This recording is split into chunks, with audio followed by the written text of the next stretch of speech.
जब त्रिभुज की भुजा को हम आगे बढ़ाते हैं, बाहर जो कोण बनता है बहिष्कोण पाते हैं। इसके मान के लिए पड़ोसी छोड़ देते हैं। ये इसका पड़ोसी कोण है और इसके दूर वाले हैं। इसके मान के लिए पड़ोसी छोड़ देते हैं। जो कोण दूर होते हैं उन्हें हम जोड़ देते हैं।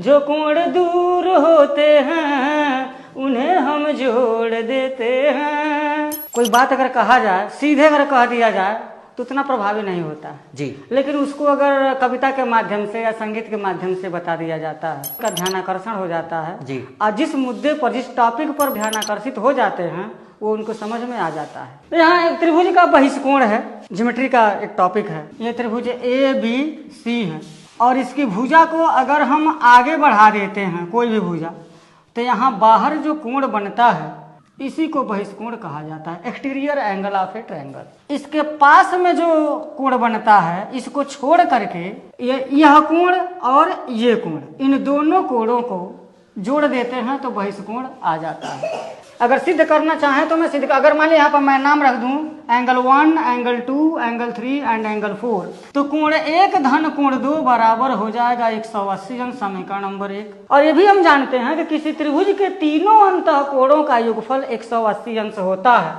तो यहाँ यानी कि कोण 2 धन कोण 3 धन कोण 4 ये भी 180 अंश के बराबर हो जाएगा। इन दोनों समीकरणों का राइट हैंड साइड अगर बराबर है तो इसका लेफ्ट हैंड साइड भी बराबर ही हो जाएगा।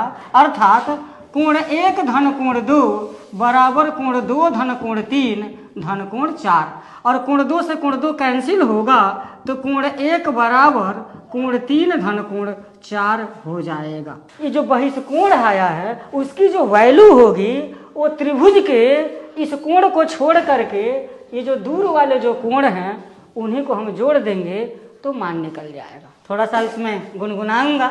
जब त्रिभुज की भुजा को हम आगे बढ़ाते हैं, बाहर जो कोण बनता है बहिष्कोण कहते हैं।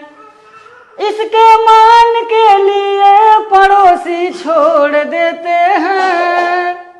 जो कोण दूर होते हैं उन्हें हम जोड़ देते हैं। चलेगा, बहुत बढ़िया है कि आप गाने के साथ साथ पढ़ाते भी हैं इसमें। जैसे इस तरीके से